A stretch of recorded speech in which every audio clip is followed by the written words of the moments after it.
All right. So, why don't we start with a little bit of introduction for our presentation today. So, as you know, our topic of discussion today is on male survivors, and many of you might be here because you want more information on working with male survivors. You want a little bit more explanation on, information on those nuances and how to respond to different scenarios, right? Remember that if you or your organization has not specifically worked with a population, it does not mean that that population does not need services, all right? Generally, what that means is that your organization, your program, so on and so forth, is not accessible to that population, right? We are very aware that male, masculine folks have experienced violence, especially in our case here today, sexual violence, right? We know, we've seen the statistics that male, masculine folks are predominantly the victims of violent crime, right? As a whole, right? And then when we talk about sexual violence, intimate partner violence, those numbers, shift pretty dramatically, right? And we want to talk about why those numbers are potentially shifting, right? Is it because people are not experiencing violence, or are our services not equipped to serve folks who have experienced that violence, right? And so of course, we'd like to, thank our funders for allowing us to be able to do this and pop on this webinar for everyone here. And here are some of our objectives. So the first one is consider some of the statistics about men surviving sexual violence. I mean, I have degrees in social services, and it's really interesting, and Jorge will talk a little bit about this as well, is statistics are a great tool for us to use to kind of get a little snapshot of what's happening in a community, for a given problem or a phenomena or something, right? Sometimes we forget that the context that those statistics stem from are equally as important, right? Remember that when you see a presentation, maybe you've seen a couple presentations on male survivors or sexual violence as a whole, and some of those statistics are different from presentation to presentation. You're like, gosh and heck, what is the true number here, right? Well, keep in mind that it's probably that each of those presentations took statistics from different sources, right? So it doesn't mean that the statistics are wrong. It means that they, again, came from different studies. Maybe they quantified or contextualized, these different variables in a different way, right? So yeah, just kind of think about that, right? I know that tends to pop up, but another thing about statistics you're going to notice is that a lot of them are a little bit out there. You're like, what? That seems really low. And so we really want you to think about why those statistics are low, right? Why are we not seeing male, masculine folks report in numbers that we see other folks report in, right? We're going to discuss gender roles and how that plays into sexual violence, right? This is a big one, especially, I don't know how many times I've heard Jorge present on primary prevention, right? And that's one of the big things he talks about is gender norms and gender roles. So we're definitely going to delve into that. So we're going to explore unique concerns with male victims, right? Remember that the term victim and survivor are going to be used interchangeably.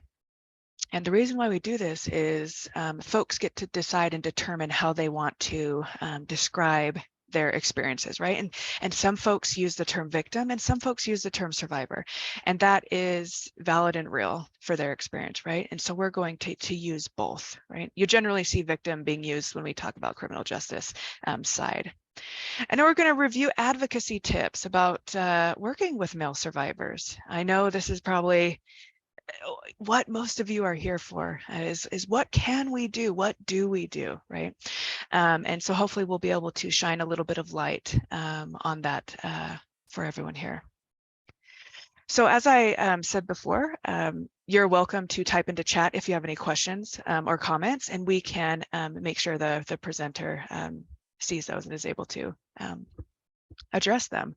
So let's do a couple introductory slides. It looks like mine is first. So my name is Andy Tremonti. I use they, them, their pronouns, and I'm the assistant director at UCASA. So, you know, I have an education background in psychology, women and gender studies. I'm actually not a master's of criminal justice student anymore because I graduated. So I am officially a big kid, I guess. Yeah, so I have a master's degree. It only recently left my fridge and is now in an actual frame. So look at me go. Look at me go. So I have a lot of you know, interests outside.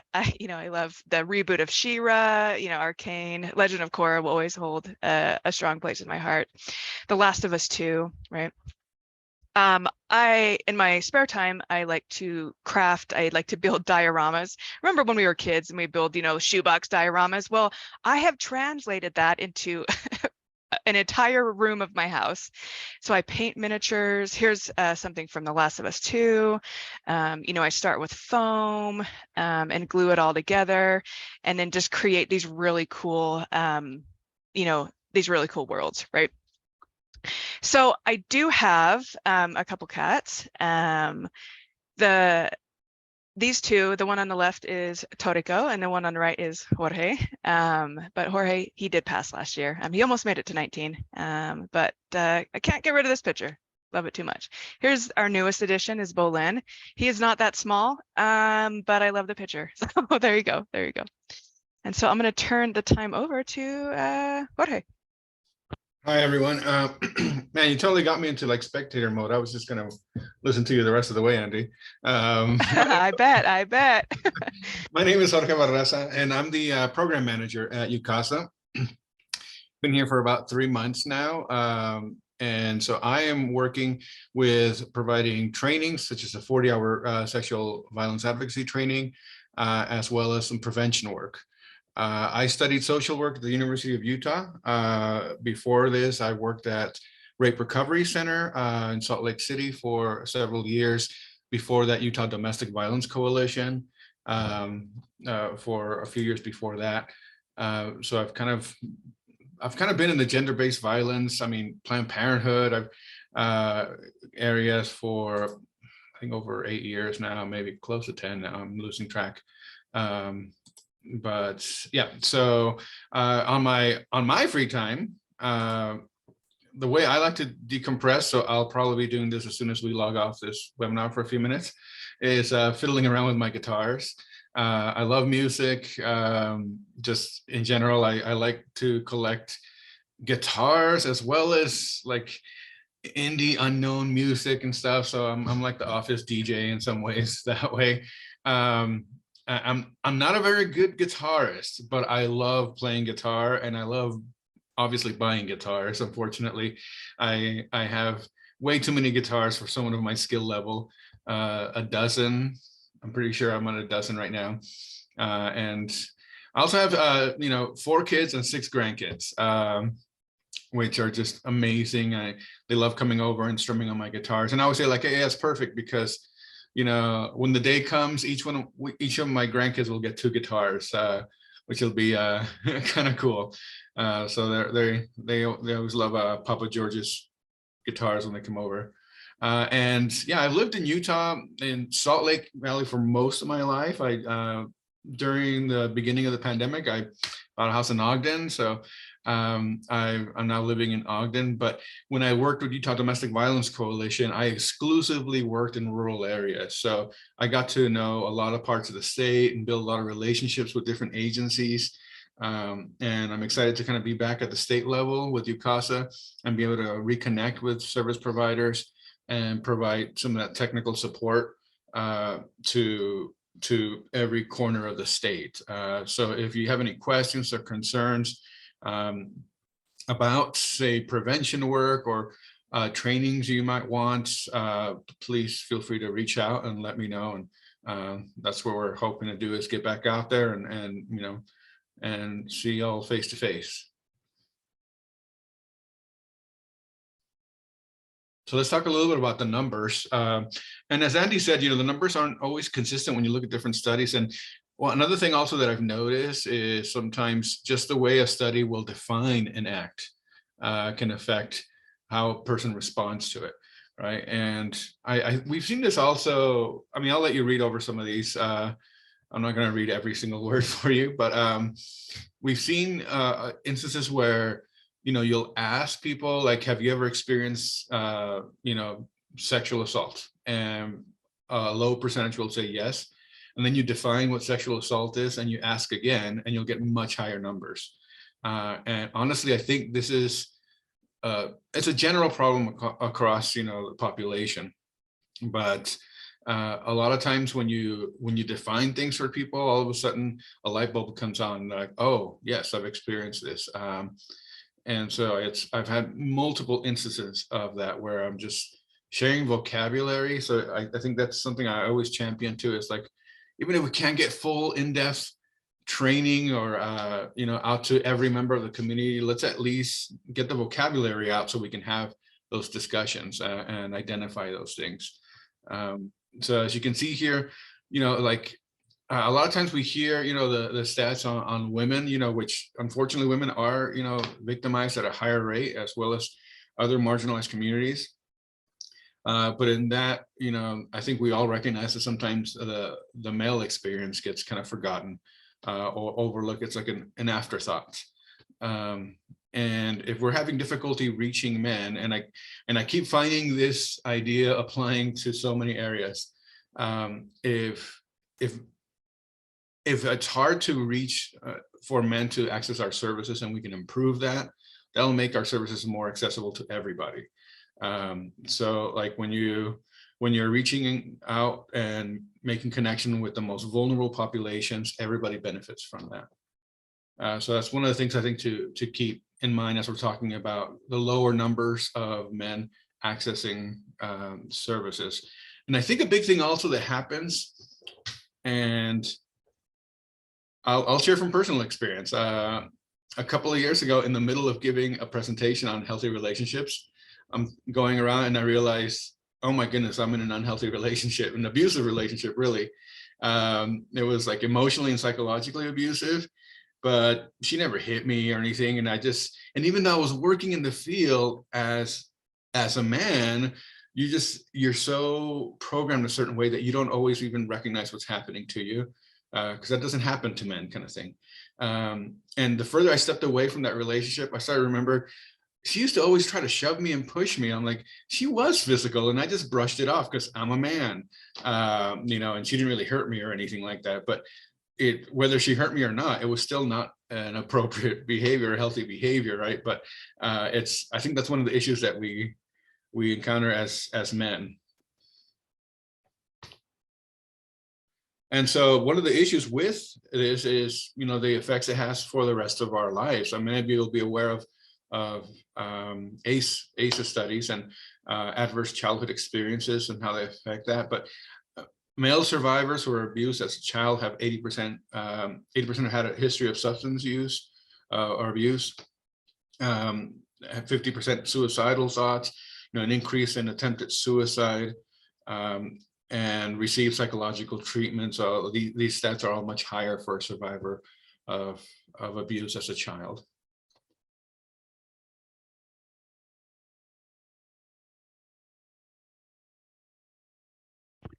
All right, and so we actually have a quick little video to watch. So I will stop sharing on the PowerPoint and I'll switch over to the video. Some of you may have seen this video before. It's a wonderful video. It really kind of does a great job exploring, you know, the topic of sexual violence and folks' experiences of. Oh, you missed all that, man. That was a good point. I know. Anyways, gosh, I know. I'm bad. Yeah, no. So as being, you know, a male in this field, it's, you go to conferences, it's 97% female, or 95% or 90% female, or somewhere like that, that not, you find very few men in the field. We need more men in the field to help us kind of also shape our services. But even little things, like I'd always say, like, I've always like pointed out, like, I don't know, this flyer seems a little too feminine. Like I can see how guys are going to ignore this, and it may, I wish it wasn't like that, but it is like that. When I speak to a group of men, I get a very different reaction than one of my female, or other, coworkers gets. And again, I wish it wasn't that way, but I think we have to kind of work with our reality to some extent to try to get it to a better place. Yeah. Awesome. All right. Now you get to clue us in on all things gender socialization. And you're the one who studied this. I know, but I can't take the spotlight in this whole thing. I can't. I'll chime in. I'll help you. I'll help as needed. Okay. All right. So, we all have these gender roles, right? That we are, when we can talk about it, and this is the fascinating thing, that we can talk about it, we can write it out, and we still practice them. Even when we realize, oh, that's not helping me, because again, it is so baked into the way we look at the world. And once you start realizing how these are hurtful and cause pain, we can start working at dismantling it. An exercise I did years ago when I was first starting in this field was gender boxes, right? And kind of the way society has this binary of two genders, and you have to fit in one or the other. And if you don't perform a certain way, then they're sanctions against you, whether it's just insults thrown at you or even violence, right? And it's interesting how, like, I don't care what age group I'm talking to, if I say, like, what is a boy supposed to be? Like strong, all those things come up.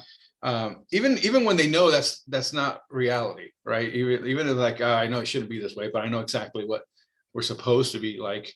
And so I would say, like, do any of you know any strong women in your life? And I was like, well, yeah, and what do you call a man who cries, or isn't strong?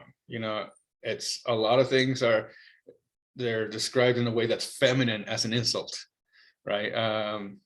Which also just leads to that whole, disparity in the way we treat genders, certain genders. So, if he hits you, hit him back. Well, these are the things that we're learning, from a young age. Again, you throw like a girl. Men are more powerful, assertive, and in control, and that's rewarded a lot of times. If you see in media, I frequently talk about, we're talking about consent, about how men in movies are kind of celebrated when they don't give up on their romantic interests, and they get the person they wanted at the end. It's like, and when we look back, it's like, if that was happening to me, that'd be pretty creepy. I'd get a restraining order, right? But in a lot of media, it's like, it's celebrated, like, oh, that's the most romantic thing you can do, is be persistent. And the fact that men are always sexually available causes so much damage as well. This pressure to be someone who, like, quote unquote, conquers, in the field of romance, and sex, is so damaging, and it puts pressure at a very young age. I remember at a very young age, having kids, around my age, who would gloat or, like, talk about, their sexual conquests, and it wasn't true, but they felt this pressure to be a certain way. And I think a lot of times as parents, we don't think, there's no way our kids are doing that, but you'd be surprised at how young some of these pressures start showing up, in the way that, that men are taught to be, a man. And you get a lot of a lot of times when I'm talking about this, I do get resistance from people like, well, I've had people say, you're just trying, not me specifically, but when we're talking about like social emotional learning, I've had someone describe that as trying to demasculate our boys. And I'm like, whoa, that's not it at all. And, you know, we have this idea that gender roles are so strict and they've always been this way. But if you go back in time, they're fluid. They change as well with different cultures, you know, different societies, different time periods. There's very different understandings of gender. And I mean, I think one of the biggest reasons why gender roles have become so cemented over the last, you know, several, 100 years or so. And I think there's a lot of factors, but I think a big one from what I've seen is advertising in capitalism, like trying to sell you something. You need to be this way so we can sell you pink razors or, you know, or other things. And so it's interesting that that's kind of helped kind of shape our gender roles in order to benefit business, I guess. But we get to decide what gender roles are. Next. So questioning of sexuality. When a person, a male experiences sexual abuse, it's a very common response to question sexuality. And again, because it's such a fear of men, the way that we're programmed, that we might be seen as feminine, or we might be seen as gay. That's why, like, when you hear like someone say like, that's so gay, I'm like, what are we doing here? I mean, we're doing the same thing. We're reinforcing these ideas that are harmful to everybody in a lot of ways. So people will question like me, is it because I'm gay that this happened to me? You know, if the victim is gay, was he targeted as a hate crime? That's another complexity or nuance that we don't always consider. And were they victimized by somebody within the gay community itself? And how will law enforcement respond? That's a very common thing. Like, again, it's difficult for anybody to report to law enforcement, especially to some groups, right? Some groups that may have historical trauma with law enforcement. And for men, a lot of times it's the gender socialization that can get in the way of feeling comfortable reporting to police and going through an official report and having a record of what's happening. Yeah, and to kind of, I guess, continue on that law enforcement response, think about the difference between a victim interview and an interrogation. And unfortunately, it's, you know, all too common that when male masculine folks, you know, report to law enforcement that they have been sexually assaulted, they've been raped, that those victim interviews quickly turn into a more of an interrogation style, right? And think about all the things that we've already talked about. You know, think about, you know, the things that Jorge just said, especially with, you know, men, you know, being seen as perpetrators and never as victims. So obviously we know that's not true, right? And when we talk about men being, you know, victims and survivors themselves, that works against them so strongly, right? We're going to talk a little bit about, we're going to do a little bit of some scenarios a little bit later. And that's, you know, these are things that commonly, you know, come up, is that, I apologize, there's cops that are driving past the house right now. You know, that's something that does commonly come up, and it's hard, you know, sometimes for us, even as advocates, folks who are seasoned in the field, who have had so much, you know, training and experience, that it's hard for us to see when we are part of the problem, right? When we are potentially re-victimizing someone, right? Or not providing trauma-informed care, right? So Comments here. First one is Mercedes. It's interesting how these hegemonic masculinity behaviors are often bonding activities for men and boys. yep. It's often the foundation that they forge a relationship rather than authentic connection. further isolating them and putting them at risk for perpetration or even victimization. Mm, And, you know, when it comes to genuine connections, sincere connections, men crave that as well as anybody else. It's a human need, right? mm, But what I find is that because of the way we're socialized, we keep our guard up. One of my, I always say, like, I'm not an expert in this field. I just know how to get people to talk, you know, and with that skill, I find that I'm able to create spaces where men will open up about like some really deep subjects, men that I just barely met, you know, and they'll open up about things. So I think one of the things we need to do is create more spaces like that where men feel safe to be vulnerable, to make those genuine connections. mm. Yeah, yeah, it's really interesting too, because when you look at, some of the research, men have a harder time creating close friendships after high school. And that is a problem, right? Is like, what I was saying is that need, humans are a social species. We need other humans to survive, right? Um, Someone, brought up talking about folks who are incarcerated, which we'll talk about here in just a second, but incarceration, folks who are isolated, humans experience the effects of isolation within 15 minutes, right? It is devastating for the human brain. It is devastating for the human body, right? And think about what the lack of social connections and the ability, right, either social or having the skills to create intimate relationships. Remember, intimacy is defined as emotional closeness. Okay. Yeah, think about that impact. And I think, you know, one of the things as a primary prevention person, um, you know, we was talking about like when we're applying primary prevention strategies, they're not individually applied. I'm not talking to, I can't possibly, we can't possibly talk to every single individual on the planet or in our community to have a one-on-one conversation. And that's not even the point. That's not what we need.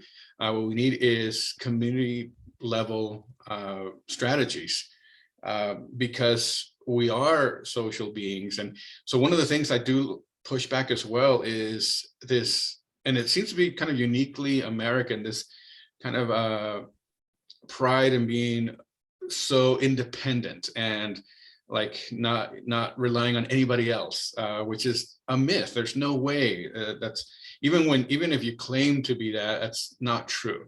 Now there is a place, obviously, you know, for effort and accountability as an individual.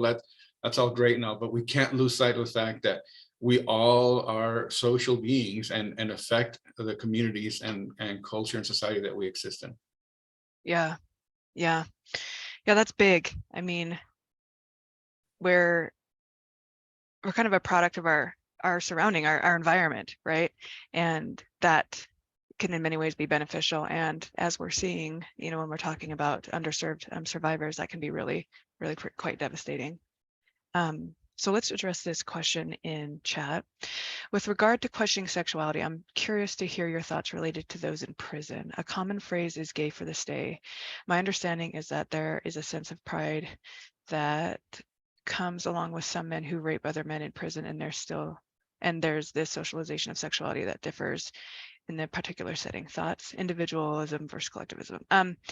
Okay, that's a really good question. So I have a collection of articles that I can share, that we can a link that we can send out specifically on kind of sexuality, rape, sexual assault amongst incarcerated folks.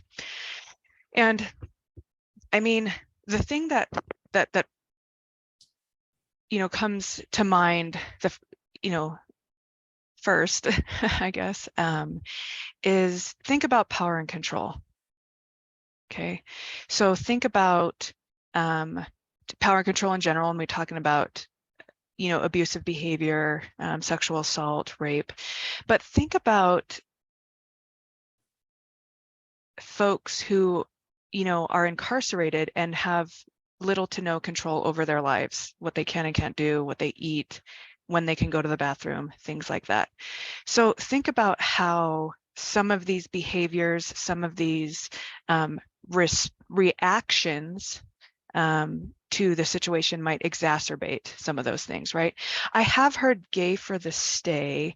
I'm a little bit unsure how true that is. I'm gonna consult back to the research and I'll send it out to you, see if I can find a more thorough answer. But yeah, I mean, think about power and control, the element of power and control. Think about even just a sense of safety, right? And it's not uncommon for folks to, be aggressive or kind of, show themselves to be someone who can't be taken advantage of, right? Because I mean, there's so many beliefs, of folks who haven't been incarcerated who are like, oh, well, as soon as you get in prison, this, and this will happen. But think of how, we're talking about gender socialization and how men, male, masculine folks protect themselves physically and emotionally when they're not incarcerated, and think about how that may intensify during incarceration, right? So there's so many different things that kind of go into that. Jorge, what are some of your thoughts on that? I know this is a really big question, and so I'm trying to give kind of a concise answer for something that I definitely want to follow up with. I mean, that's such a good question. It makes me come up with other questions. Yeah, yeah, Right. Like, because it's definitely not an area I've done a lot of study or research in. But obviously things change dramatically, right? yeah. And the way that we, even that whole, because I've heard the, gay for the stay thing in the past, and like this idea that somehow it's more acceptable and, to have sex with a man having sex with a man in that situation versus when they're outside. And like, what is that saying about so many things that are going on? And so that's one that I really can't add really much more than what you have, Andy. Like I said, it actually just creates more questions for me. So that's a really good question. Yeah, we'll follow up. I do have a bunch of research on it. I know I've taken a couple classes on corrections and sexual assault, but I'm going to send some more resources on it. I think it's a little more nuanced than, yeah. What's your master's in again? Say that again? What's your master's in again? You are a silly goose. My master's is in criminal justice. Well played, friend. Okay.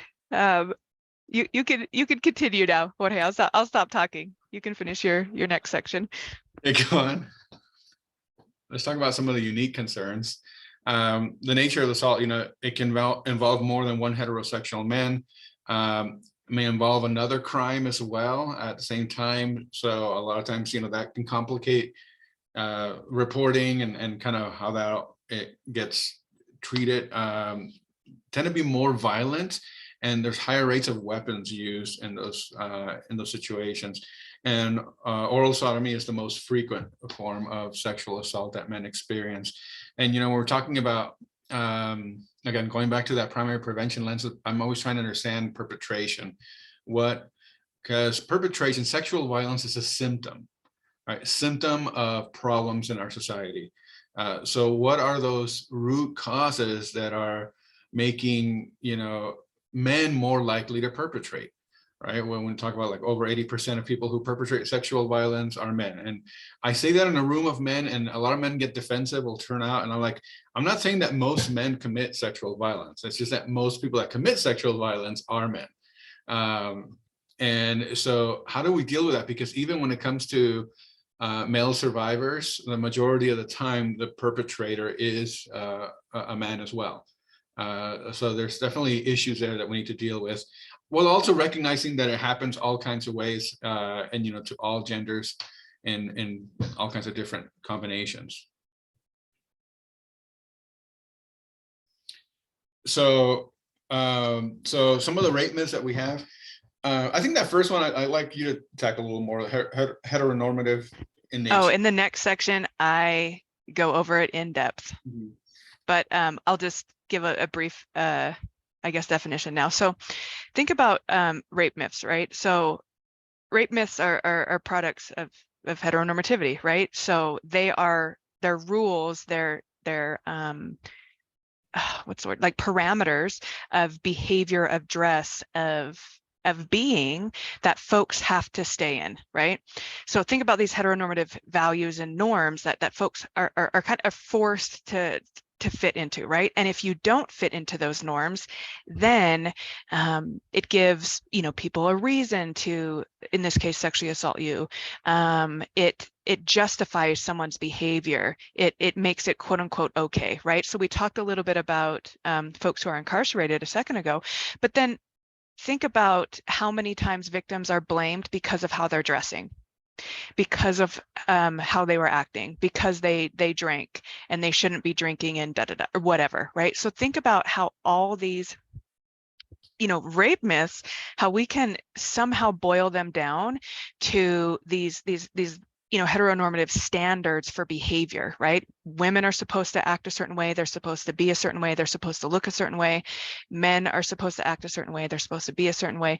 And when folks break those, we have these myths like, you know, Jorge's going to go over a bunch of them, but just look at that list and how many of those can you immediately tie back to heteronormative roles and gender roles, right?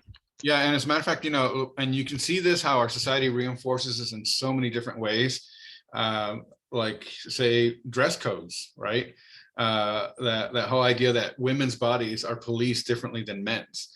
And so when I approach schools about, you know, addressing dress code, there's a lot of like hesitation or like fear, like, no, well, there's reasons why. I'm like, what are the reasons? Why? And when you really get people to think about why do we have this and who are you imagining wearing that article of clothing, it's those heteronormative kind of, you know, things come out. You know, it's like we can have a dress code, you know, that's not based on gender, that's based maybe on, you know, the standards you want in your school or whatever it is.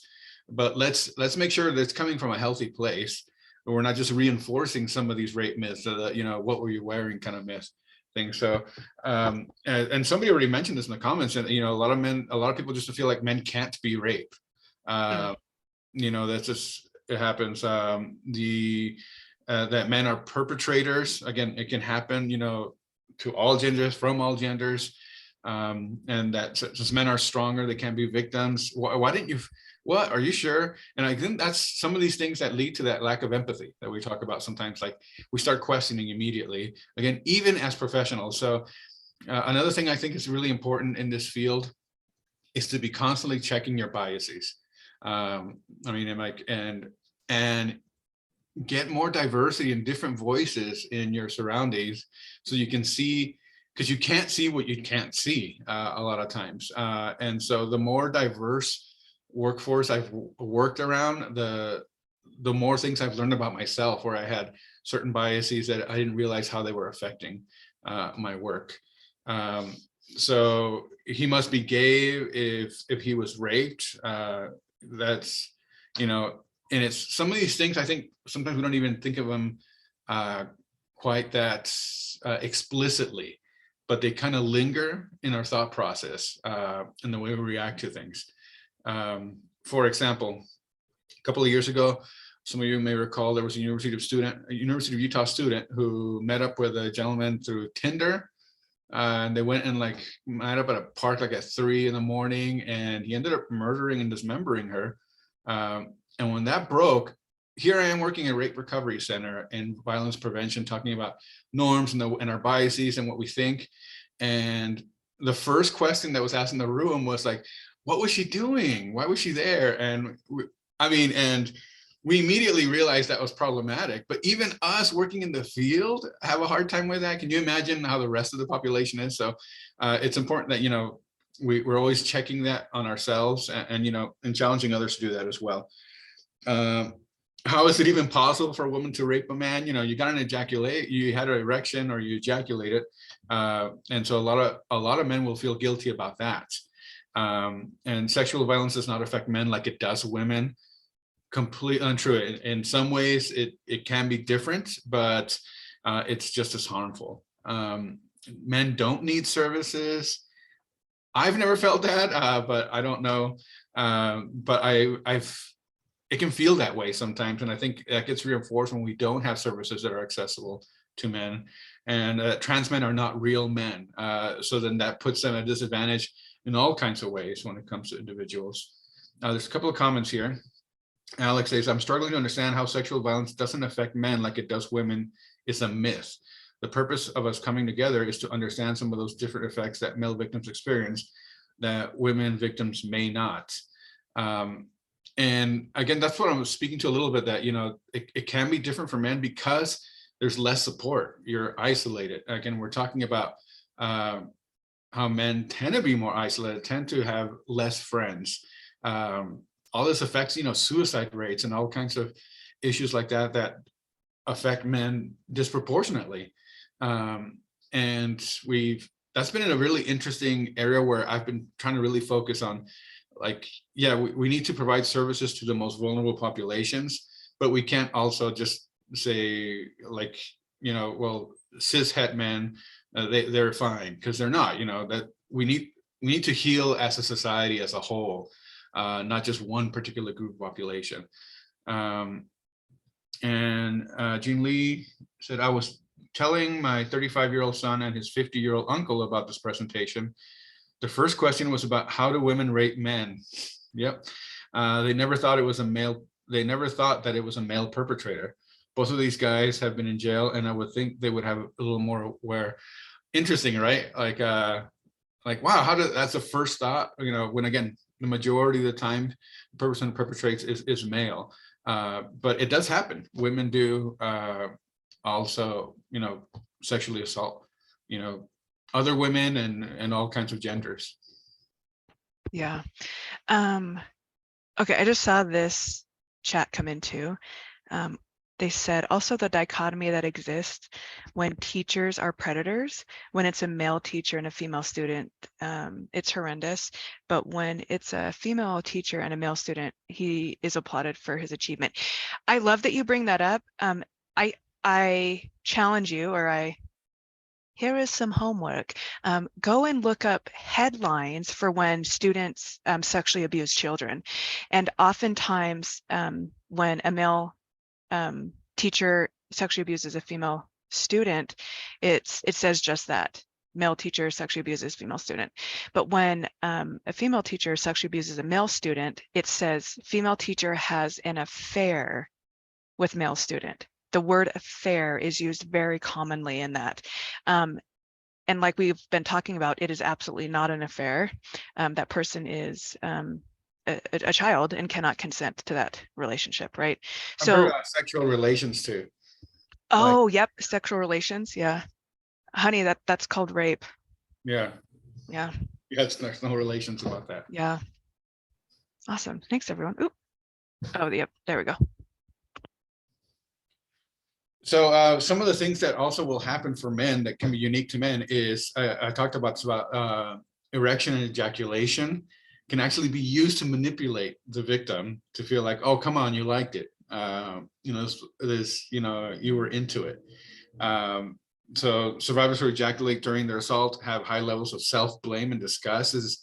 We're working at a rape crisis center. That was something we were constantly having to remind people, like, it's a physiological response, because we've also had women who have had orgasms, and feel guilty about what had happened, but that's a physiological response. It has nothing to do with consent. I like to say, and 1 out of 5 victims ejaculate during their assaults. Again, that's not consent. And again, our court case, our judges, sometimes we still run into that issue, those biases that, like, well, it must have been, consent must have been implied because you had an erection. So it's always heartbreaking and discouraging to hear that, but that's part of why we have to change at all levels. It's wild that you heard the thunder at your house before I just heard it, because we live so close. That was really interesting that just happened. I just noticed. Apart from each other. So I think that just a little FYI, with where we live, it is common for us to lose power during a storm. So if we get cut off, just understand that that's what happened. And we can potentially reschedule if needed. I did want to add a little bit to that too, especially when we talk about kids, adults who've experienced sexual abuse as a child. One of the things that they report is this confusion and this battle, within themselves, that it was really difficult in the way that as a child, their body was being touched and it felt good, but they knew that it was wrong, right? And so think about, that happening to children who've experienced sexual abuse and not understanding, and having this, these, what word do I want to use? These competing beliefs and feelings when coming to terms or talking about or even admitting or understanding that you've experienced sexual violence. And that's pretty powerful.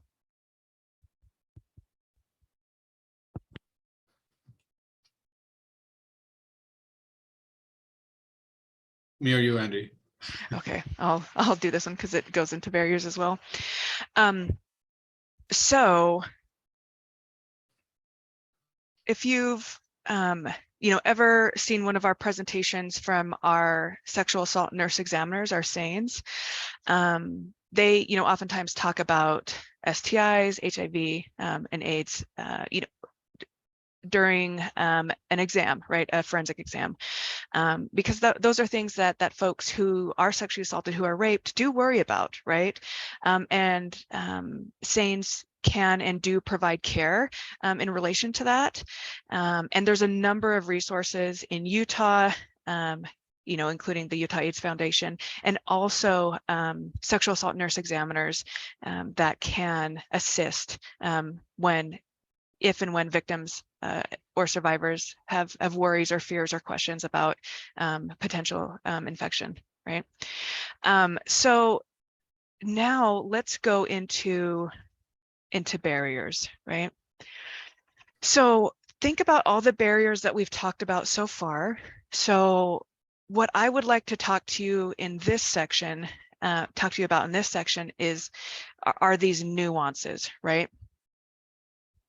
So when you're working with male survivors, in my years of advocacy and working with male survivors, queer survivors, trans survivors, these are some of the most common things, that I have interacted with or have experience with, right? So the first one would be MSM versus gay. So MSM stands for men who have sex with men, right? I'm sure that you have seen that in like health department data, health department studies, stuff like that. They'll have a category that says men who have sex with men, okay? And you're like, gosh, what does that mean? Does that just mean gay? And it absolutely does not, right? So men who have sex with men are generally heterosexual men, folks who identify as heterosexual, who maybe are married, have been married to women, historically, but have consensual sex with men, right? And it could be that they're just not willing to come out or address that identity, or it's not safe, or there's a number of reasons, right? Or that someone is, they're like, I'm heterosexual, but sometimes I like to hook up with my friend when we're gaming, right? And so if you are working with someone and they're talking about an assault, or maybe they have disclosed that they have had maybe sexual relations with men in the past, and you automatically assume that person is gay and say, oh, well, here's some resources for the Pride Center, here's some resources for this, that can completely shut down that person, right? Because it's very specific, that person does not identify as gay, that person is not gay, that they are heterosexual, they're married, so on and so forth, yet they do have consensual sex with men. So be aware of that, is that, you want to take those contextual clues and listen to what folks are saying. And that also includes that we're not making assumptions, right? That we're not assuming that everyone who has had a same gender or same sex experience identifies a certain way, right? The Nell comment I heard today, it's referred to being on the down low. Yep. So that is one of the ways that it's been described. But I've also seen men who have an aversion to the word gay. Yeah. So if you put that on them, they're gonna shut off. Like, I'm not Yep. gay.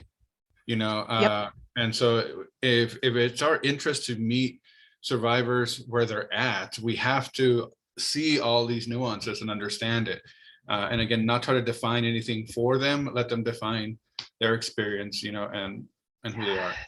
Yes, 100%. Yeah. So being on the down low, I've generally generally heard that in Black and sometimes I've heard it in Latino communities. Jorge, have you heard that as well? I have, yeah. Yeah. Yeah, so again, remember, like we've been talking about cultural differences. So each community culture will have different ways of describing similar experiences. And that's what's very, important about listening and staff mirroring the communities that you're serving, because these nuances are so incredibly important, right? So next is models of homosexuality. So there's, research out there that studies the different models of homosexuality around the world. And so generally in the US, the model that we have, kind of grown accustomed to or understand is that, both men who are, engaged in that sex act are both considered to be homosexual, right? So we know that there are a number of different identities, lived experiences, and nuances in the ways that people connect sexually. And we understand that the way that maybe mainstream society sees and views things is different than reality. So, keeping that kind of in mind, there are other, models of homosexuality where, men who are engaging in a sexual act, having sex, the man who is the bottom or is the receiver, he is generally seen as gay, but the man who is the top or the penetrator is seen as heterosexual, because he is still adhering to those standards of masculinity, right? He is still more dominant. He is penetrating. He is the person on top. And so that is really important. So we've only talked about two models of homosexuality, but keep that in mind, that the ways that the victims and survivors that you work with, the ways that their community and culture may view homosexuality can differ greatly.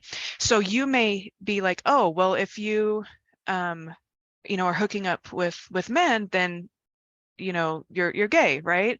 But in reality, it's dependent on the situation and how the person views their identity, right?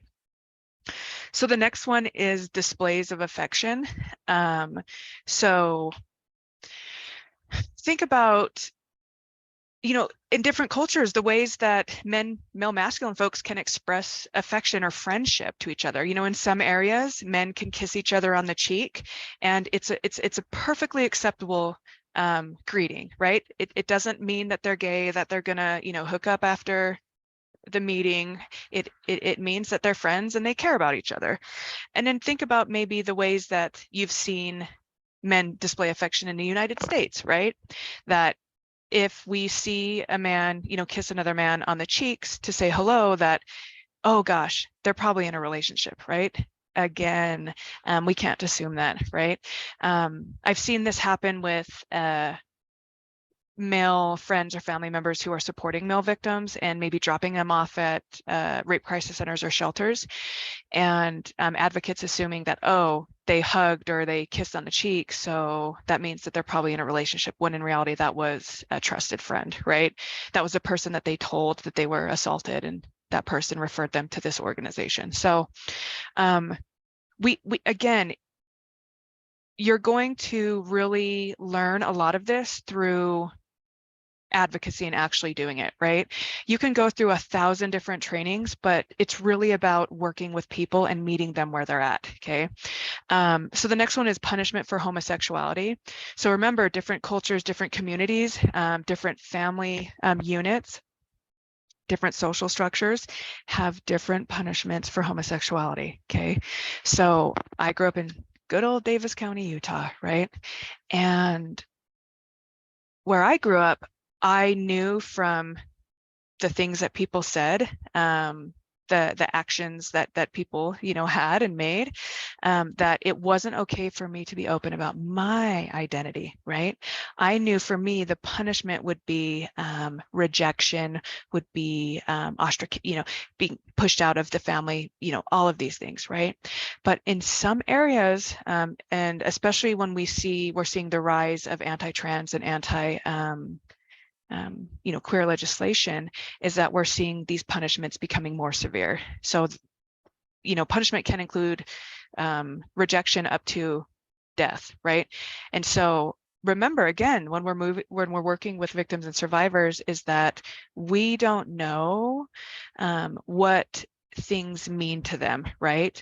And that's why trauma-informed care is so big on meeting people where they're at, you know, building up their strengths, right, and providing appropriate resources, is because each situation is different, even though they have similarities, that there are these little nuances, these little differences in the things that we know that make it really important for us to listen fully, right? And so we talked a little bit about trauma, right? We don't know who has experienced trauma. We don't know to what extent someone has experienced trauma, and we don't know what that trauma means to them, okay? Think about some of the stuff that Jorge has already talked about, is even how when folks are sexually assaulted, the way that they might just blow it off, right?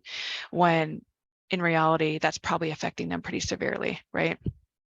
And yeah, so think about like dishonor, depending on that cultural lens, that kind of goes hand in hand with punishment, is that one of those punishments might be dishonor, that might be, you know, removal from that family structure. And so remember that when folks are showing up for services, when folks are interacting with rape crisis centers and service providers, that there's a lot on the line for them, and sometimes we don't know to the full extent of that, right? So common barriers, we have, you know, things like survivors, victims fearing, you know, being fearful of being outed, right? You know, it's 2023, we have marriage equality, and yet it's still something that people fear, right? Because marriage equality isn't going to solve everything, right? It's a step, but they're again, we talk about, you know, laws that are becoming enacted, and how those really impact victims and survivors, right? Think about especially our trans masculine, you know, survivors, that do they feel like they can come into our shelters? Do they feel like they can come into our organizations? Do they feel like they have to explain their entire life to us? They have to justify their identity and why they deserve to be there, right? Can people lose their job, right? Think about a male survivor who, say he's married to a woman, they have a bunch of kids, and he's sexually assaulted by a male friend or a coworker. And think about the fear of people finding out, right? And even people assuming that he's gay because that happened, right? Jorge talked a little bit about this before, hate and bias. So every time we're working with LGBTQIA plus victims and survivors, we have to take into account that the assault could also be hate or bias motivated, right? And it may be beneficial to have resources for victims of hate crimes because even though those services provided and that support provided are going to be similar to those who've experienced sexual assault, that the needs are going to be a little bit different, right? And so make sure that you have resources and information on hate and bias-based crimes and hate, motivated crimes, because that is sadly something that we have to think of every single time, right? And also the bias that comes through when we're working with just men in general, right? Yeah. Yep. Again, we tend to have less empathy, even though Yeah. it's hard to admit it, we do tend to have less empathy for male survivors. And so how you respond that first time, we always say start by believing, right? It's like the most important thing we do is to start giving, some of that power back to the survivor. I have a friend therapist who had a male client who came in, was talking about their experience when they were like 15 to like 20, they were sexually abused and assaulted. And this had been like 10 years later when they met with this particular therapist. And so my friend therapist just listened to their story and said, like, well, first of all, I believe you. And that man fell apart emotionally. He said, like, in all the years that I've tried to seek help, nobody has ever said that. Nobody had ever said, I believe you. I always felt there was a tinge of doubt in the back, even when they were trying to be helpful. And so that comes through whether we like it or not. So that's one of the reasons why it's important. Yeah, thank you. Thank you for that. And I think that's a really common, barrier for service providers is oftentimes we feel like, well, if we're going to serve men, then that means that we're taking away from services for women, when in reality we're not. We're expanding services, right? And so we're helping more people and allowing more people to find places where they can potentially start or continue their journey to healing, right? Yeah, so the third one, their experience is minimized.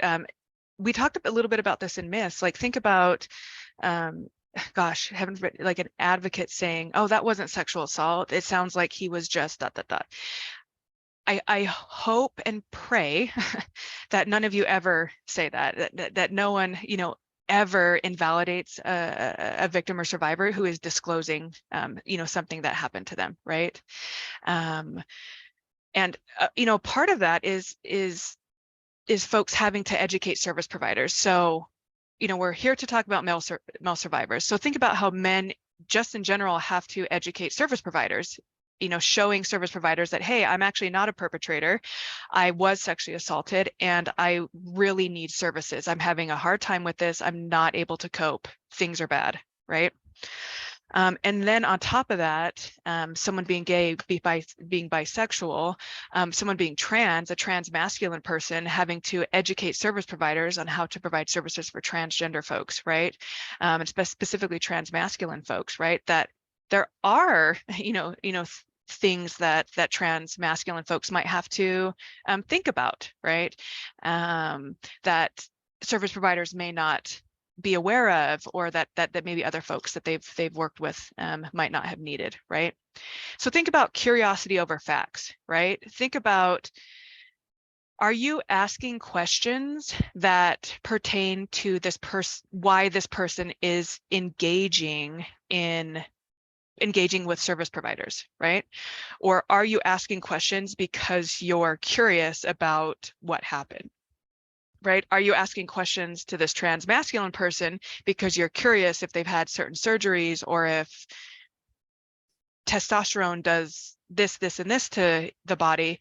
Really keep that in mind, because especially when we talk about our trans masculine community, so trans folks are oftentimes put on the pedestal and we're literally made to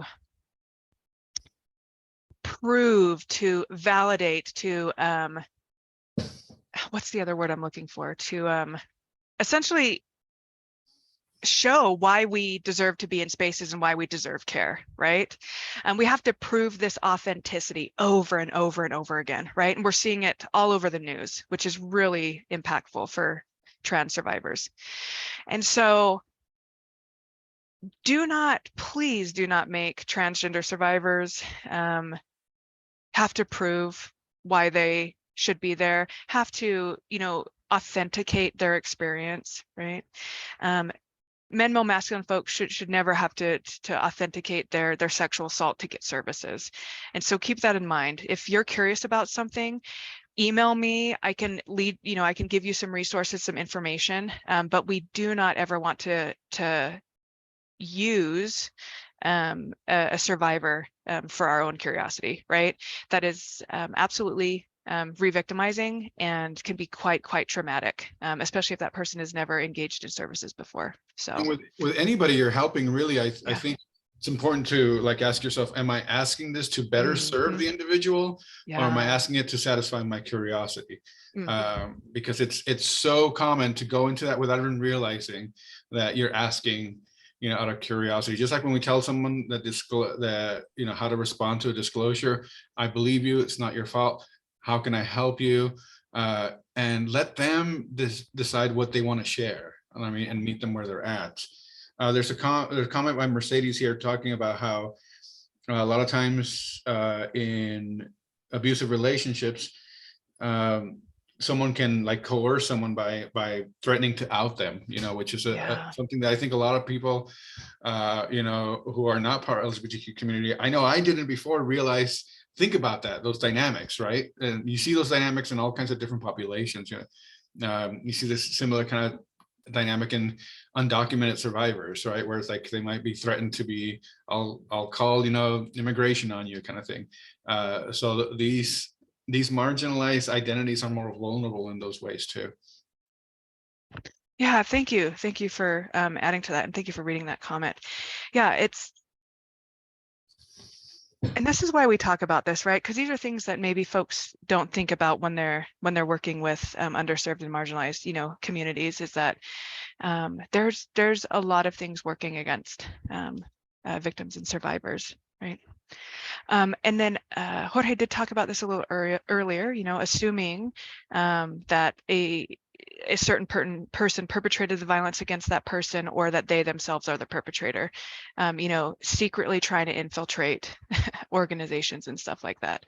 I will say, in my decade of working with victims of crime, I specifically haven't seen that happen, where a perpetrator has tried to feign victimization to get into a shelter, and that's a pretty big myth too. So let's talk about these big four, and then we'll go into some advocacy tips. We've talked a little bit about it, but I just want to touch base a little bit deeper to help you all understand. So especially when we're working with male survivors, these four things come into play quite often, right? So the first one is heteronormativity. The idea, the belief that everyone is heterosexual, and that those who are not heterosexual are less than or inferior. So think about how service providers might respond to gay or bisexual men by questioning the relationship they've had with the person who perpetrated, right? Rather than focusing on that assault and abuse, right? Even like denying that the abuse happened, right? Saying things like, oh, well, you can't rape a man, stuff like that, when we know, like and the rape of a man isn't just object rape, right? It isn't just penile penetration. It's that folks being forced to penetrate other people. It's being forced to do things that they don't want to do, right? And I think it's really important for us to kind of expand our view of how we see rape and sexual assault, to include more victims, right? And like I said before, I think some of these things, we when we think about it, we agree with it, like, oh yeah, well, that's an issue. So we may not explicitly believe these things, but implicitly they affect the way we look at things and treat people. So that's where it's important to kind of keep ourselves in check and have that humility to say, like, when like, oh, I guess that's not the right way to do it. Like, how can I do it better? Absolutely. Like, I mean, for folks that have known me for years, you know, there's a couple of you on the in the webinar now, is, you know, there's been times when I've thought that one way is the right way or the one way is the best way, and then got more information, or, you know, spoke to different communities, or, you know, worked, you know, in different areas, and it's like, oh wow, yep, that doesn't work here, or nope, we need to update that, right? And it doesn't mean that I'm a terrible advocate, you know, worst person in the world, right? What that means is I just experienced growth, right? And you too can experience growth, right? We don't necessarily, we don't know what we don't know, right? And sometimes that can be a barrier too when we're working with folks, because we want to be the best, we want to be the person who knows everything. And honey, we can't know everything. We are going to make mistakes, and it's really important what happens after those mistakes. You know, what we do after those mistakes, that is going to make a really big impact, right? Especially, you know, change. So yeah, so let's talk about cisnormativity. So cisnormativity is very similar to heteronormativity, but it has to do with gender identity. So remember that gender identity is defined as someone's sense of maleness, femaleness, multiple genders, or no gender, okay? So everyone has a gender identity. Everyone in here has a gender identity. Every person that you've interacted with has a gender identity, right? We all have some sense of maleness, femaleness, multiple genders, or no gender, right? So again, and you know, we're talking about our you know, the trans population that we're serving. You know, think about how in organizations, rape crisis centers and shelters, that we often see this play out as blaming the abuse and the assault on the identity, right? Well, if you weren't ... then this wouldn't have happened to you. You know, why can't you just dress like this, right? Things like that, that you're not fitting this norm of cis normativity, right? Again, remember these norms that we have, these gender and social, you know, norms, are ways for us to police each other, right? Like, hey, you don't fit into this norm, you must be doing something wrong, we need to fix it, right? When in reality, this idea of a norm is a myth, right? It's very, very interesting that we're trying to force people into this this idea of a norm that is such gray area and hasn't, you know, exist in a tangible way. And it's it's affecting, you know, the work that we do, right? For non-binary and gender neutral non-conforming folks, you know, simply being ignored, right? Or being told that, oh, we can't help you, right? I think that's the biggest thing that I've heard is from trans survivors and non-binary survivors, is that rape crisis centers, organizations, shelters, you know, things like that, so, you know, advocates will say, hey, you know, we can't help you, we can't serve you, we don't have the funding, you know, stuff like that. When in reality, all these federal, you know, state funding streams, they have non-discrimination provisions in them, right? That we do need to serve folks. And what that tells me when people say, oh, we can't serve you, we don't have the funding, we don't, you know, ... It tells me that they don't understand what they can do because they're focusing so much on what they can't do, right? And that's the big thing that I really want you to get from these you know, webinars that we're doing, is what are the things you can do when working with victims and survivors, right? Let's not focus on the things that you cannot do. Let's focus on what you can do. And one of the things you can do is provide trauma-informed care for a trans masculine survivor of rape, right? Okay, so homophobia, biphobia, very similar. You know, this is the irrational fear of anything that does not conform to rigid stereotypes for relationships and attraction.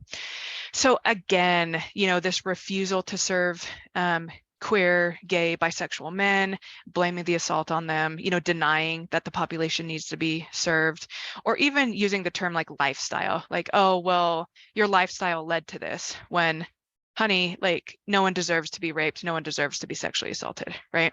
Could we go back real quick? I know we want to get to the scenarios, but the thing is that when we combat homophobia and biphobia, we're also helping straight men as well, right? Because one of the things that homophobia does, it is that men are so afraid to be labeled, Yep. as homosexual, that affects whether they access services or how they feel about their experience. So again, going back to my primary prevention roots, like when you're fighting all these phobias, you're also, helping everybody. It's not just anyone. It allows us all to have a healthier existence. Thank you for saying that.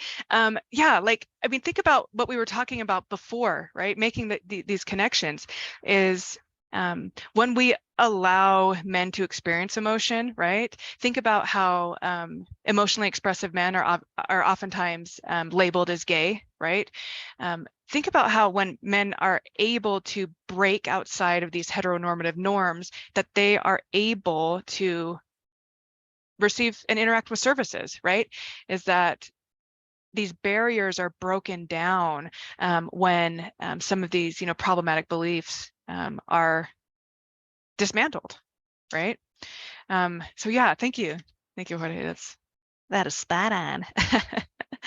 And so yeah, like, again, we talk about transphobia, and you're like, well, how does that affect men? Why are we talking about this?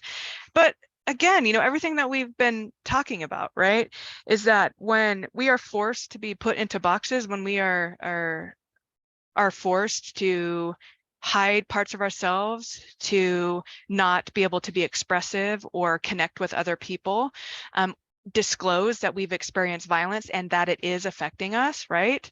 That's going to affect everybody, right?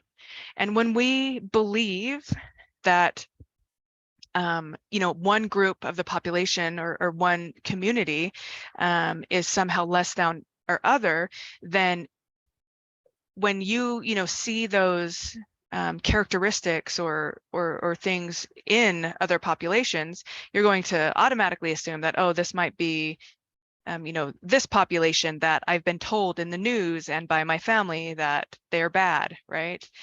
When in reality, it's really important to understand that, hey, things like transphobia are unfortunately common, right? This irrational fear of anything that does not conform to rigid sex and gender role stereotypes. I mean, think about how kids are bullied in school, right? Think about when little boys are bullied for not being masculine enough, right? They're bullied for being maybe a little bit more feminine, or liking quote unquote traditionally feminine things. And think about how we respond to folks who may not fit the norm, right? One of the ways that transphobia appears in rape crisis centers and shelters is not believing that survivor's identity is real. Again, that this person has to, prove this authenticity before they get services, right? Are we doing this to all survivors? First, we shouldn't be, right? Like, think about the barriers that, oh, you have to prove who you are. You have to prove that you're really a trans person, you've really experienced these things, or you have to prove that you're really a man and that you've really been sexually assaulted. Think of all these barriers that we are putting up, right? And it's not making anyone safer, right? Because we're refusing services, we're blaming people's identities, and it's not making our communities any safer, right? So yeah, I think it's really, really important to call that out, is, hey, these things are not making anyone safer. They're making our communities less safe, and they're making it harder for us to do our work. right? Someone said, also living in a very conservative area, victims may be hesitant to reach out because they fear the organization or advocates will be phobic. Yeah, and especially when we work with transgender clients and queer clients, that, you know, these men rely on the word of mouth from their community, right? Especially with transgender individuals. So when one trans person has a bad experience at one organization, that is going to pass to the community, right? Because it's so important for people, in marginalized communities and underserved communities to have that personal connection, right? Because historically, these communities have been persecuted, have been discriminated against, have been marginalized, killed, victimized. And so it's really important that when you're doing this work, that you really have to gain the trust and really meet the community where they're at. It's not just meeting individuals where they're at, it's engaging community, it's engaging the community and showing up, right? I know that's something really big that Jorge talks about, especially when he's talking about prevention, is that the work that we do is community building, right? All right, Jorge, do you want to Yeah, so take let's talk over? about some advocacy tips before we get into some scenarios, and we kind of have some discussions about this. Some of the tips to remember is that the long-term and short-term reactions of males are similar to reactions of female survivors. It's not that different. I mean, how you experience it and how you can access services can be very different, but the effects can be very similar in the way they affect, the way we experience the trauma. Next one. So a really important thing, and this is true for all victims, right? But again, like we talked about, for men especially, they can feel guilty about it, because of a physiological response. So reminding them that it's not their fault. Again, being very blunt and open about, sexual arousal not being consent. I have spoken to survivors who don't disclose that they had an arousal because they're afraid that they're going to be judged for that, and they're still carrying that weight. And so being able to, again, help individuals talk about these things so that they know it's not consent can be a huge relief for them. Again, believing their story, which, it's another obstacle that men face, that women face this too, right? That's why we have campaigns like Start by Believing, but men tend to have more experiences of people not believing or questioning their sexual assaults. Again, avoiding asking questions that re-victimize the person. We talked about that a little bit. Why am I asking these questions? Is it to better serve the person, or to to satisfy my curiosity? Reminding the victim survivor that sexual arousal does not equal consent, and it doesn't make him any less than a human, to have this experience. It's something kind of unique to the way that men can really, and it's again part of the way that we're socialized, men can really hurt when they feel like they're not fulfilling that role of what a man is supposed to be. For example, like being we'll talk about another example, like being the breadwinner, right? Men have higher rates of suicide when they lose a job, and it's because you're not fulfilling this role of breadwinner that you're socialized to be. So it can have a stronger detrimental psychological effect on you to not be stoic or strong, or not being manly enough. And so that's something that we need to understand also, and that we all experience this. Next step. For the sake of time, we're actually not going to watch this, but I will put in chat the links to these videos. And so I think the last slide here is we have the Project Unbreakable. You've heard of this, right, Jorge? Yeah. Mm-hmm. Yeah. So it's essentially a social media campaign that gives a platform space for male survivors to share their story, right? And oftentimes you'll see pictures of men sharing quotes or things that the person who perpetrated violence against them said to them, right? In ways to keep them silent, in ways to further that abuse, right? And yeah, it's a campaign that allows men, male, masculine folks to essentially be seen, be heard, and spread more awareness that men experience sexual violence, right? Jorge, do you want the next section? Do we want to just pick one? Robert, Oh, did someone have a question? stop that. Oh, maybe, no, okay. Yeah, right. Do we want to pick one scenario and talk about it as a group? Yeah, let's start there. Okay. Which one do you want to talk about? I think the first one for sure, and then maybe we'll have time for another one. Yeah. Yeah. Okay. Yeah, I think this is a really good one. Okay, everyone. What we're going to do here is I'm going to read the scenario to you, and then I want us to have a discussion. You can absolutely type into chat your answers, your thoughts, your beliefs, etc. So scenario one, a rape crisis center has a policy that does not allow male advocates to respond to sexual assaults in the evening or work with victims one-on-one. Is this policy trauma informed? What do you think? Yes or no? And if you have further thoughts on the other questions as well, I mean, you're welcome to pipe in too. Like, what are the implications to victim services? And in what ways can we update the policy to be more trauma informed?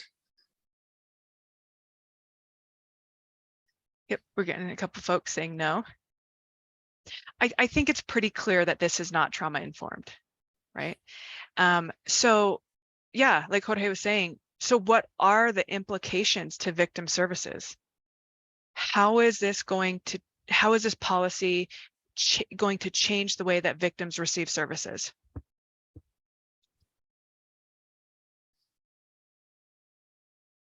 Another question to ask yourself or think about is what message does this send to male staff? How does this policy set men and male advocates up for failure? So someone just said, what if there's no one else on call? Who serves victims? Yeah. What myths is this playing into? There we go. There we go. It reinforces, excuse me, I have a gaming mouse and it likes to be ultra sensitive. It reinforces the assumption that men are only perpetrators, right? It perpetrates the myth that all men are abusers. Yes, that men's experiences are less valid than women's experiences. 100%. Good point. Yeah, that's a huge one. Yep. And and like, what does it say to possible, survivors? Again, when you talk to men, they feel like DV shelters and rape crisis centers are female spaces, Yeah. right? And so that's why we need to create more opportunities for men to be part of this field. And I've also heard like, well, some women, don't want to, receive services from a male, and like, I get that, but I mean, also we're having males who are not going because they don't want to, because they're not seeing it. So I think we can be creative and find solutions and walk and chew gum at the same time. Yeah, and with the thing that you just said, that some victims don't want to work with a male advocate, and people and victims, especially, you know, I'm sure a bunch of folks who are in chat right now can agree that that's not uncommon for survivors to not want to work with a specific advocate, right? That happens pretty commonly in shelters, right? Is that the advocate and the survivor don't really mesh, things aren't working out, and so sometimes we have to kind of move things around, and that's something that we deal with almost on a daily basis. So why are we seeing it as this huge problem when it's a male advocate as opposed to like a female advocate, right? Someone said it gives male advocates a pass without teaching them how to successfully be trauma informed and give the victim survivor the opportunity to have a healthy interaction with a male. Yes. Think about one of our jobs as advocates is also to, you know, support people when they are feeling, you know, triggered, when they are feeling reactivated. And remember that, you know, many survivors of rape and sexual assault, you know, folks are going to go on and have relationships with men. They're going to have friendships. They're going to interact with, you know, male employees at the grocery store and stuff like that. And so I love that comment because it's almost setting victims up for failure, right? Saying that, well, if you just stay away from men, then you'll be okay, right? And that obviously is a problem because that isn't addressing the issue. It's kind of ignoring it, right? Someone said that, or they can't be trusted with their clients when they've received the same training as female advocates. Yeah, assuming that like folks can't help but to sexually assault. Someone said, oh. Yeah, I really love Gordon's comment here. If we're truly human-centered, we're going to always find a way to support somehow, some way. Yes, I And love I that. mean, it's so basic, right? Yeah. I clear that it's like our job here is to support. You know, and so that's why it's so important that we're open-minded and meet people where they're at, whoever they are. You know, our job is to help people heal, and in turn help our society, our communities heal. And that's something, again, we do this collectively. It's not something we do individually. Yeah, and you know, you bring up a good point about the next comment that says, what about male nurses as sexual assault examiners? And that, as we know, has been a barrier for male nurses. And oftentimes we see male nurses not stay as sane nurses for very long. And that can be difficult, right? And how do we help normalize, right? How do we help folks, you know, see that I guess view their own victimization and how that has impacted them and will impact them throughout their life course, right? Including the way that they see certain groups of people, right?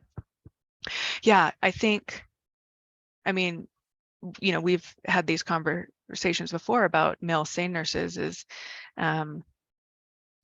it's a really rough, you know, can be a really rough field for folks to get into, right? Because of some of the backlash, even, you know, from other folks. You know what's interesting about the nurse profession, going back to gender norms, is that a lot of times when there's a male nurse, the assumption is that they're gay. Oh, yep. And it's like, so I've seen men who don't want to be seen by a man because they're assuming that's a gay man. And it's like, again, talking about how homophobia affects us in so many different ways, right? So that's something also that creates unnecessary barriers. Yeah, thank you. Or all male OBGYNs are pervy. Yeah. And remember, it's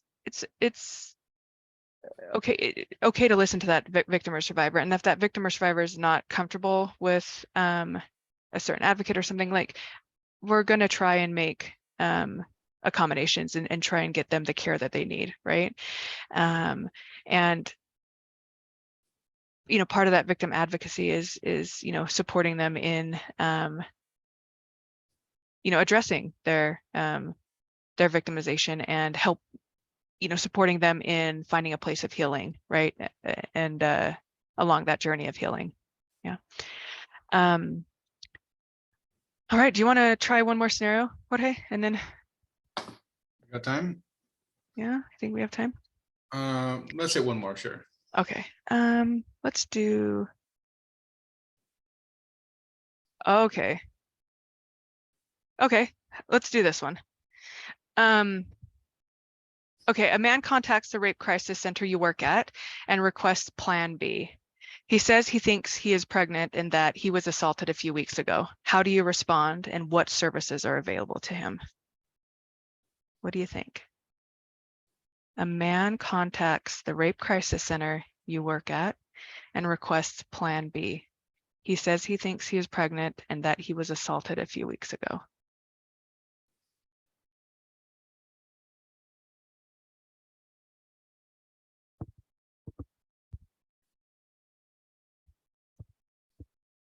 How do you respond? What services are available to him?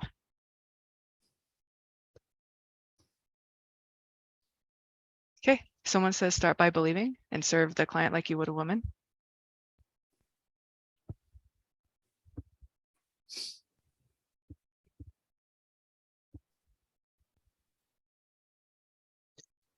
Provide him Plan B and ask if there's any further support he needs. Okay, maybe offer trans resources, right?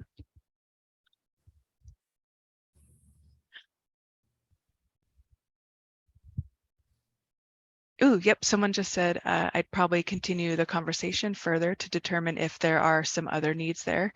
Yep, yep. Yeah, I think that's great. Like, think about if someone's contacting you and are saying, hey, I think I might be pregnant. I don't know what to do. This happened to me. Are there any resources, right?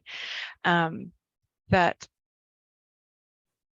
it might be beneficial to see if there's anything else that they need, right? Any other support. You know, someone calling a rape crisis center, someone calling for services like that, that is huge. That's a really big step for someone to do initially.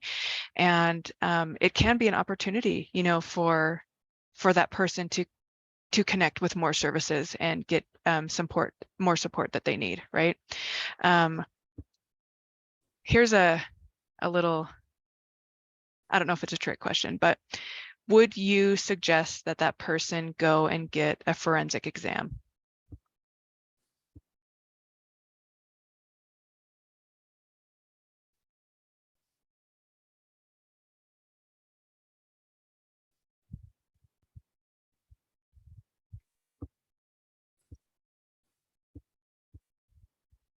Okay, some folks are saying yes, right?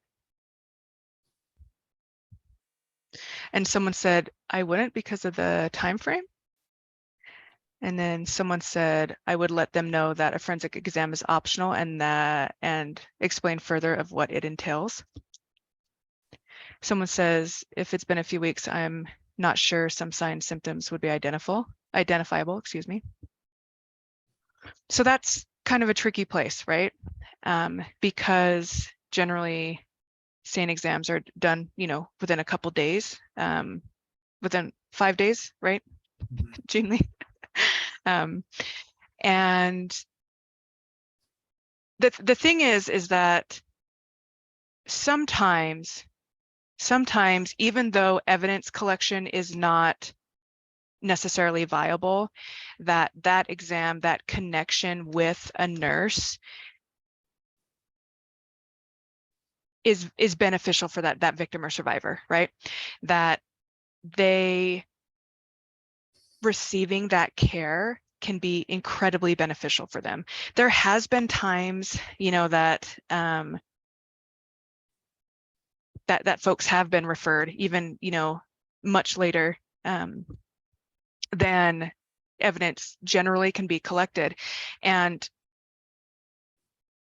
again, it may not necessarily be about that evidence collection. And so keep that in mind, that we want to provide resources and information for that person, and not necessarily tell them they can't, you know, do anything, and just give them that information that they request. So, yeah. Anything else that you want to add, Jorge? No, again, you know, just Yeah. meeting people where they're at, and Yeah. you know, it's easy to sometimes to go through the checklist of what we're supposed to say or do, but making sure we're giving that voice to that person and respecting who they are and how they, you know, what their needs are. Yeah. So, And I think sometimes when we don't know, we feel uncomfortable, mhm, and that can create a barrier as well. mhm. But I think being vulnerable and saying like, okay, let me help you. What do you need? Like, and it's like magic words, man. I've done that with so many people who were hesitant because I was a male, and Yeah. then I open up and then they're like, then they start calling and asking for Jorge specifically, Mhm, like, cause mhm. like, no, he did a good job of listening to me. Um, so I think that's a big thing, that it's easy to get into the grind and kind of, like meet the person where they're at, and be fully attentive to whatever their unique combination of, characteristics, identity might be. I love that you said that like, no, he listened to me. He was attentive. Like, imagine, someone having a positive experience with a male advocate, or, a transgender advocate, or something. Like, think about how that will literally change that person and how they see the world and how they see services and help, as well. Yeah. All right. Why don't we put our email addresses in the chat, Jorge?